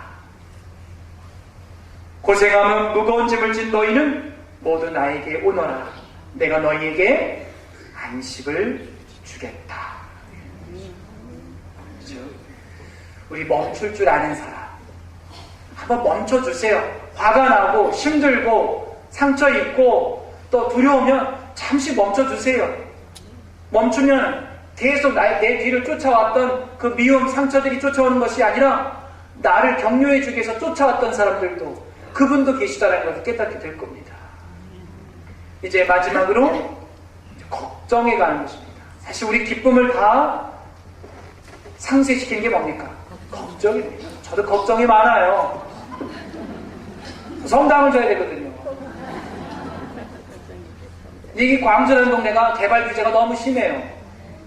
너무 심해가지고 뭘 할 수가 없어요. 공무원들은 태평천하로 그냥 배 쭉 깔고 앉아있고 언제 술 안 주나 이러고 있고요. 뭘 해보고자 하는 사람에게는 그거 안 되는 거예요, 법으로. 이렇게 떠들고 있고. 걱정이 많아요, 저도. 그러나 뭐 저보다 더 걱정하는 신부님들이 많죠. 몇 당에서 시작하는 분이 있지만 또 저희 분당은 교우분들이 아끼고 또 아껴서 다 만들어놨는데 이제 광주시 공무원만 바뀌면 돼요.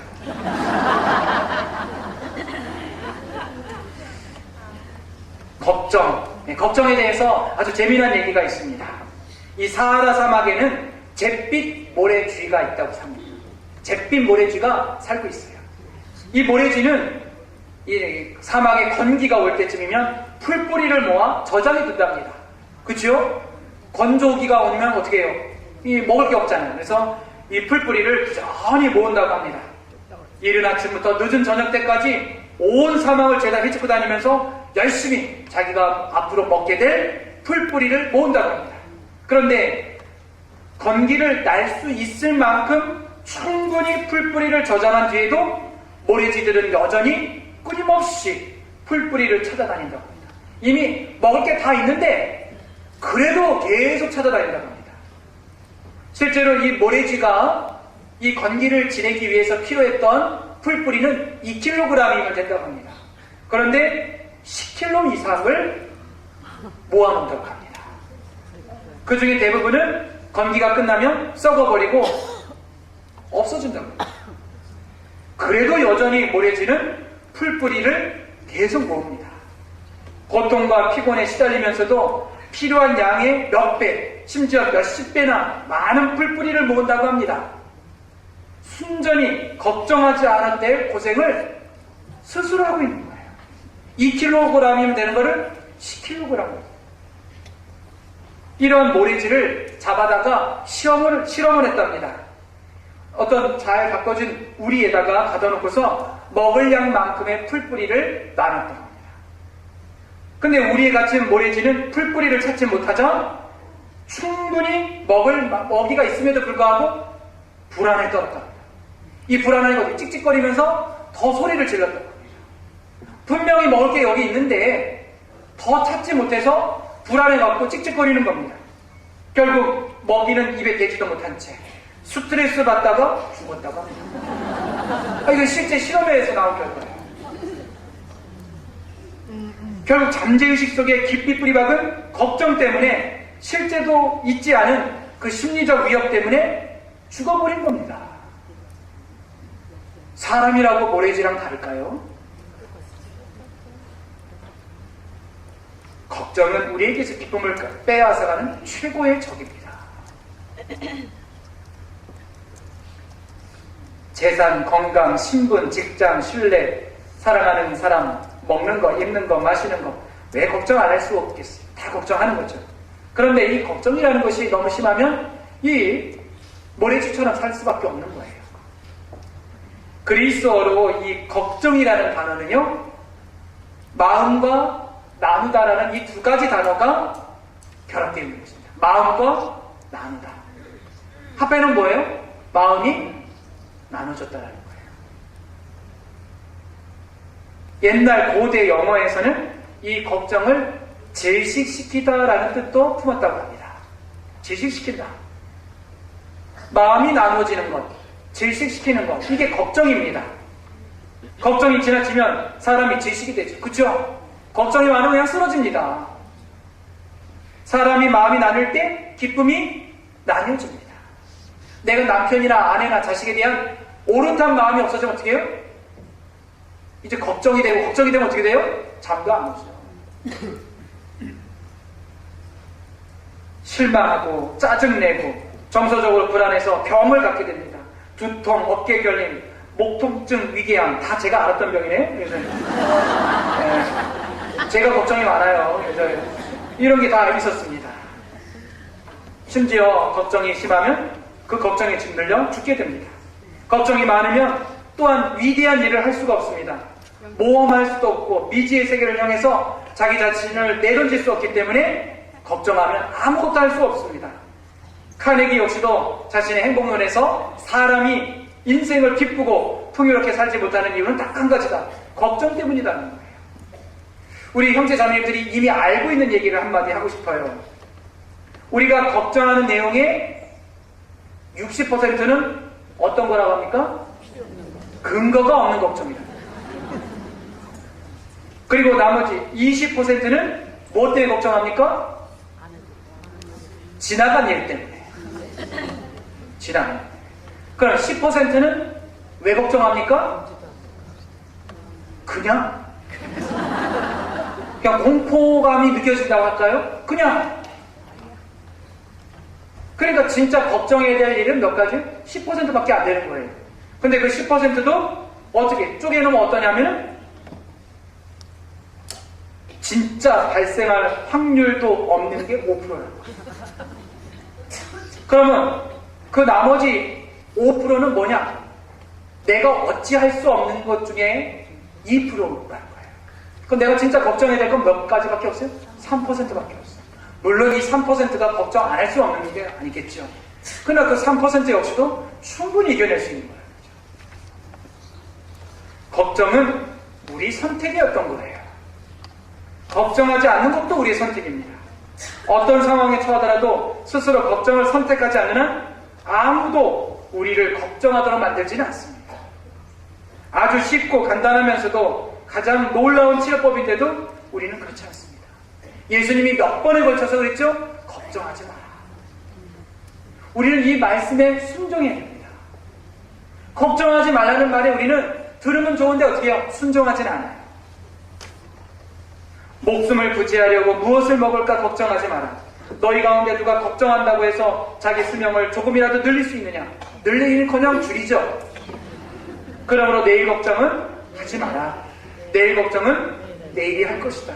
그날 걱정만으로도 충분했다라고 말씀해 주셨죠. 우리 걱정의 주제들은 대부분 과거와 미래일 것입니다. 먼저 지나간 일이나 실수를 생각하며 후회하고 고쳐보려는 시도 때문에 걱정합니다. 그때 그렇게 하지 않았더라면 혹은 그렇게 했더라면 하면서 스스로 어쩔 수 없는 지나간 일에 대해서 우리는 상상을 하며 애태우고 삽니다. 그러나 과거의 일은 우리의 한계를 벗어난 일입니다. 괜히 앉아서 지나간 일을 후회해봤자 미련을 가져봤자 시간 낭비입니다. 그것 때문에 가슴만 아파할 필요는 없었다는 거예요. 미래 문제도 마찬가지죠. 아직 오지도 않은 내일을 미리 끌어당겨 걱정하는 사람 정말 시간 많은 사람이에요. 장차 미래에 일어날 일들을 부정적으로 생각하며 오늘 미리 걱정하는 것입니다. 그래서 어떤 신학자는 이렇게 표현했어요. 걱정은 미래에 있게 될 짐을 미리 지고 와서 오늘 여기서 고민하고 있는 것이다. 그래서 이 신학자는 어떻게 하는 것이 이 걱정 없이 사는 건가? 어제와 내일의 칸막이를 탁 치고 사는 거야. 오늘 마주한 것만 보자. 어제 칸막이 되네. 내일 칸막이 되네. 오늘 거도 감당하지 못하면서 이것만 이기고 있는 거예요. 좀 더 쪼개보면 어떻게 해요? 점심 먹고 나서 정재천 신부님이 강의할 때 졸면 어떡하지? 칸막이 쳐요. 그 신부님은 재밌게 해주실 거야. 오늘 나는 지금 뭐 해야 돼요? 밥을 잘 먹어야 되는 거예요. 기뻐할 일이 있으면 기뻐하고, 슬퍼할 일이 있으면 슬퍼하고, 회의할 일이 있으면 미루지 않고 즉시 여기서 최선을 다하는 일이 걱정을 상쇄시키는 가장 좋은 방법인 것입니다. 더 좋은 건 뭐예요? 우리는 신앙인입니다. 더 좋은 방법은 뭐예요? 기도하는 것입니다. 기도한다고 걱정이 없어지니까 신부님? 전 되묻고 싶어요. 기도하십시오 그러면은 대부분 신자들이 뭐라? 지금 시간이 없어서 기도 못하겠어요. 아 그러세요? 시간이 없다고 말하면서 걱정하시는 건 엄청 많아. 우리 지난 한 달 살아온 거 한번 따져보세요. 걱정했던 시간이 많아요? 기도했던 시간이 많아요? 왜 그렇게 사세요? 기도할 시간이 없다고 말하는 사람의 대부분은 그 시간에 불안과 걱정 속에 머물러 있습니다. 바꿔서 걱정하는 시간에 기도하십시오. 어차피 걱정한다고 내 몸이 어떻게 움직이는 건 아니잖아요. 그러니 몸이 어떻게 움직일 수 없고 당장 바꿀 수 없는 거면 기도하면서 하나님께 지혜를 구하는 게 더 유익하다는 것이죠. 걱정을 안 하려고 하면 더 많이 걱정하게 됩니다. 걱정은 꼬리에 꼴을 무는 부정적이고 비관적이고 비생산적인 생각인 거예요. 한 가지를 걱정하면 그 걱정 때문에 부정적이고 비관적인 상상력이 막 떠오르죠. 그러나 기도는 긍정적인 결과를 기대하며 하느님께 나가는 겁니다. 세상에 기도하면서 부정적인 결과 가지고 기대하면서 가는 사람 없을 거예요. 그렇죠? 여러분 성당 오실 때 부정적인 마음으로 오십니까? 들어주실까? 개떡같이 얘기해도 찰떡같이 알아듣는 사람이 있고 찰떡같이 얘기해도 개떡같이 이해하는 사람이 있어요. 어제 주임 신부님 강론 다 들으셨죠? 다 기억하고 계십니까? 그 시간에 뭘 기억하고 계셨습니까? 밥을 먹어야 되는데 이 생각하셨을 거예요. 기도하는 순간부터 걱정에서 눈을 떼고 하느님을 바라보게 됩니다. 기도하면 하느님의 안목으로 걱정하는 것을 새롭게 보게 됩니다.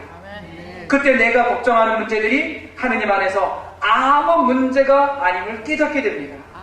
걱정은 우리의 눈길을 문제로 두지만 기도는 문제를 능히 해결할 수 있는 하느님의 눈길로 향하게 합니다. 그런 의미에서 걱정하는 사람은 신앙이 없는 사람. 우리가 걱정하는 많은 것들은 하느님을 전적으로 신뢰하지 못한 데서 오는 것입니다. 믿음이 약하면 걱정이 생기지만 믿음이 강하면 걱정은 사라집니다. 믿음이 커지면 걱정은 사라지고 걱정이 커지면 믿음이 사라집니다. 믿음과 걱정이 함께 갈 수는 없습니다. 그러므로 우리 걱정에 에너지와 관심을 빼앗기지 말고 믿음을 성장시키기 위해서 우리 에너지를 쏟아부어야 되는 것이에요. 그 믿음은 말씀을 들을 때 옵니다. 하느님을 올바로 정확하게 알 때 믿음은 성장하고 하느님을 의지하는 믿음이 깊어지는 것입니다. 깊어진 믿음, 그것은 우리가 어제 복음 들었지만 우물이에요. 믿음이 깊은 우물은 가뭄이 와도 어떻게든 두레방만 길게 누리면 어떻게 돼요? 물이 있어요. 그러나 믿음이 얕은 우물은 어떻게 해요? 조금만 건조해도 말라버리고 비가 오면 못 먹을 물만 차게 되는 거죠. 깊이 내리는 믿음. 결국 하느님을 사랑하는 그 깊은 믿음이 모든 걸 해결하는 거 아닌가. 믿음의 깊이가 깊으십니까? 보니까 피부가 촉촉한 거 보니까 어지간히 깊으십니다.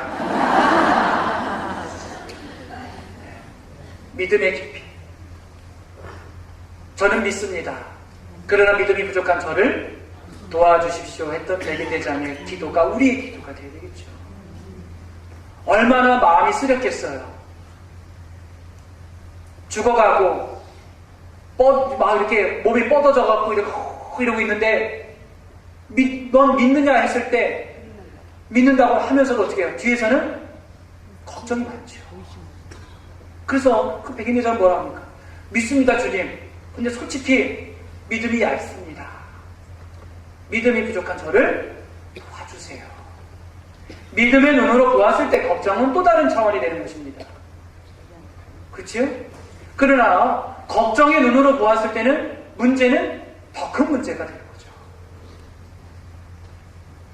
그래서 하느님께 의탁하지 못하는 그 불신앙은 교만인 것입니다.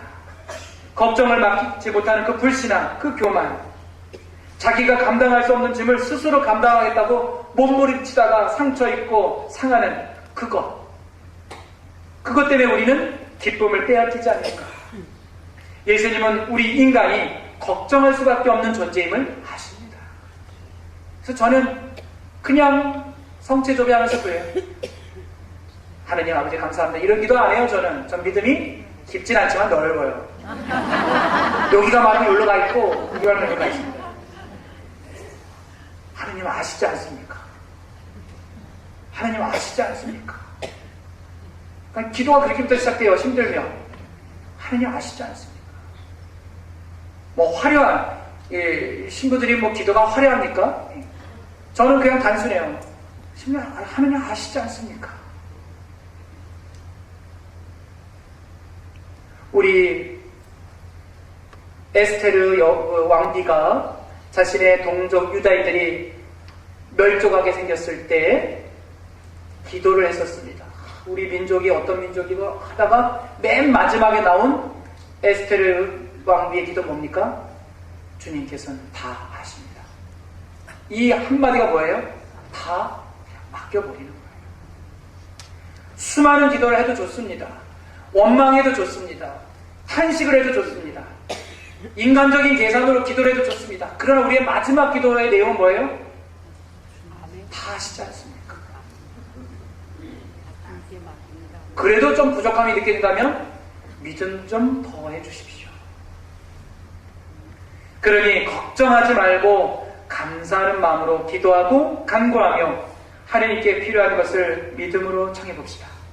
나의 생각을 하느님의 말씀과 긍정적인 생각으로 채우고 부정적이고 비관적인 생각의 싸움에서 이겨내도록 주님의 도우심을 청해봅시다. 우리는 이미 죽음을 이기고 부활하신 그리스도 예수님의 병사입니다. 승리한 장군의 뒤를 따라가는 군사들도 역시 당당합니다. 그러나 패배주의에 빠진 장군 뒤에 따라가는 병사들 역시도 고개를 숙이고 두려워할 수밖에 없습니다. 그러나 우리는 이 사순시기 때 묵상하지요. 이미 죄와 죽음에서 이기신, 모든 불행과 배신과 상처에서 이기신 부활의 예수님을 믿기에 우리는 그분의 뒤를 따르는 한 우리는 모든 것을 이겨낼 수 있습니다. 그렇죠? 성령을 통해 하느님의 능력이 우리 안에 역사하고 있습니다. 성령 하느님은 우리를 사랑하셔서 가장 좋은 길로 인도하고 계십니다. 그러니 모든 것을 합하여 선을 이루시는 하느님의 섭리에 믿음으로 선택하고 그것에 의탁해야겠습니다. 하느님은 우리가 필요한 것을 청하기도 전에 이미 알고 채워주시는 분이십니다. 광주시 공무원이 안 바뀌어도 하느님은 바꿔주실 수 있다. 주님이신 예수님의 말씀 속에는 기쁨이 가득 담겨져 있고 위로가 담겨져 있고 희망이 담겨져 있기에 우리는 그 말씀에 순명합니다. 걱정하지 마라. 예, 걱정하지 않겠습니다라는 이 믿음의 순종으로 우리는 이 모든 것을 이겨내고도 남지요. 또한 우리는 하느님의 것이기에 하느님은 우리와 언제나 함께 하시며 동행하시는 분이십니다. 그분이 우리를 지키시고 돌보시는 것입니다. 그러니 걱정을 내려놓고 다 함께 차차차죠. 그렇죠? 가끔 저는 성체조배하다가 사람들이 없어서 그래요. 막 걱정하다가 다 아시지 않습니까? 믿음을 더해 주십시오 하다가 성령의 감동을 받은 건지 마귀의 감동을 받은 건지 근심을 털어놓고 차차차 해보십니다. 네? 그냥 허허하고 웃으세요. 너무 걱정이나 상처가 너무 깊으면 그거에 빠져 있다고 해서 해결이 안 되니까 어떻게 해요? 성자 앞에서 근심을 털어놓고 그 다음 때에는 누가 있습니까? 천사들이 있고 성인들이 있고 순교자들이 있습니다. 그치요?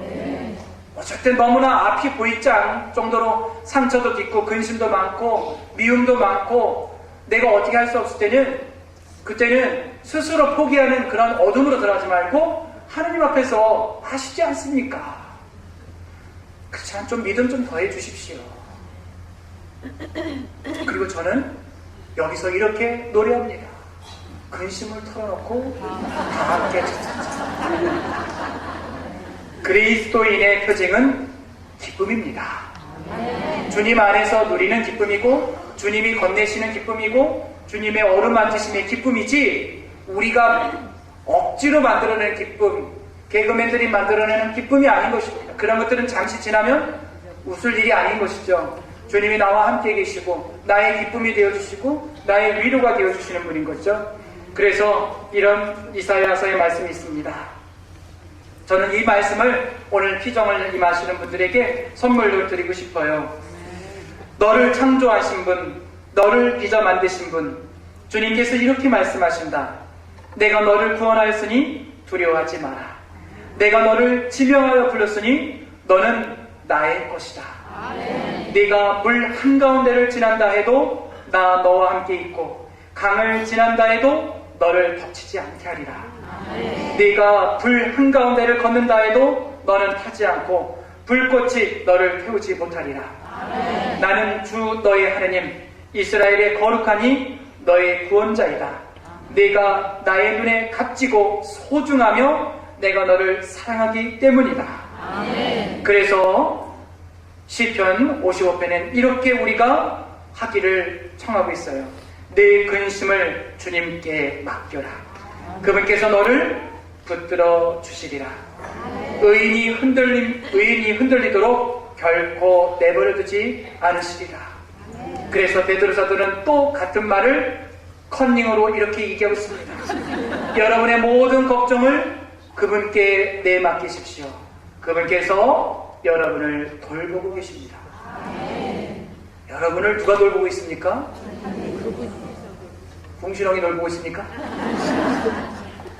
이미 승리하신 분, 이미 죽음을 이기신 분, 이미 우리를 빚어서 우리가 누구인지를 아시는 분이 우리를 돌보셔요. 하느님의 기쁨은 우리의 기쁨이에요. 또 우리가 기뻐할 때 하느님도 기뻐하십니다. 우리 오늘 피정이 임하시는 분들 한순간에 될 수는 없을지언정 우리는 매번 수련을 합니다. 주님 다시 맡깁니다. 주님 또 맡깁니다. 그러나 주님이 함께 하심을 믿습니다. 걱정하지 말라는 말씀에 저 순종하겠습니다. 사랑하겠습니다. 상처를 받아도 사랑하겠습니다. 상처를 주는 사람의 본성 때문에 내 본성이 바뀔 수는 없을 노릇입니다. 저는 미움을 내려놓겠습니다. 그 미움의 에너지 대신 사랑의 에너지를 제가 사용해 보도록 하겠습니다. 라는 그 마음. 그래서 아까 저는 이 필리피서의 말씀을 읽으시길래 내가 하려고 했던 건데 멀어서 읽으셨는데 제가 다시 한번 읽고서 강의를 마치겠습니다. 여러분에게 가슴에게 울려지는 기도가 되었으면 좋겠어요. 주님 안에서 늘 기뻐하십시오. 거듭 말합니다. 기뻐하십시오. 여러분의 너그러운 마음을 모든 사람이 알 수 있게 하십시오. 주님께서 가까이 오셨습니다. 아무것도 걱정하지 마십시오. 어떤 경우에든 감사하는 마음으로 기도하고 간구하며 여러분의 소원을 모든 것을 다 아시는 하느님께 아뢰십시오. 그러면 사람의 모든 이해를 뛰어넘는 하느님의 평화가 여러분의 마음과 생각을 그리스도 예수님 안에서 지켜줄 것입니다. 형제 여러분, 참된 것과 고귀한 것과 의로운 것과 정결한 것과 사랑스러운 것과 영예스러운 것을 담아내십시오. 다 여러분의 마음에 간직하십시오. 그러면 평화의 하느님께서 여러분과 함께 계실 것입니다. 네, 이제 우리의 선택만 남은 거지요? 우리의 선택은 뭡니까? 점심을 먹는 것입니다. 그리고 우리가 다음 시간에 하게 될 일은 뭐예요? 다 함께 제 방에 걸려있는 우리 불교 스님이 있죠. 나온 선사라는 분이 하신, 제가 늘 이게 어떤 분이 써주셔가지고 했는데, 하느님 사랑을 얻기 위해서 우리 이렇게 생각해 볼 수도 있어요. 청사는 나를 보고 말없이 살라 하고, 창공은 나를 보고 티 없이 살라 하네요. 사랑도 벗어놓고 미움도 벗어놓고 성냄도 벗어놓고 탐욕도 벗어놓고 물같이 바람같이 살다가 가라 하네요. 주님 앞에서 다 벌거벗었지만 주님께서 입혀주실 그 따뜻하고 사랑스러운 옷에 우리 주님께 다가갈 수 있을 것입니다. 우리 오늘 함께 하시는 분들 성령의 새로운 옷을 입고서 기쁨 부활 맞으시고 여러분의 기쁨이 하느님의 기쁨이 됨을 알고, 제가 5가지 말씀드린 것 당장은 안 되더라도 하나씩 내려놓다 보면 여러분이 곧 복음이 될 거고, 여러분의 미소가 기쁜 미소가 될 거고, 여러분 자신이 가족과 본당에서 선물이 될 것입니다. 그쵸? 네. 여러분들 행복하고 항상 기뻐하십시오. 아멘.